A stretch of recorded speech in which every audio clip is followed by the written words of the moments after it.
મોડાસા પ્રાંતના અરવલ્લી જિલ્લાના 7 police station વિસ્તારમાં 4,70,00,000 રૂપિયાના દારૂનો નાશ કરવામાં આવ્યો હતો।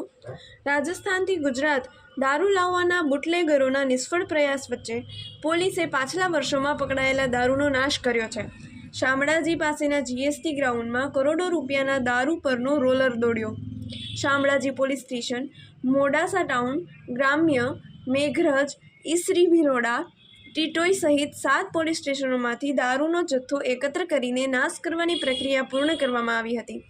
પોલીસ અધિકારીઓ અને પ્રાંત અધિકારીઓની હાજરીમાં એકસાથે રાખવામાં આવેલી લાખો બોટલોનો નાશ કરવામાં આવ્યો હતો।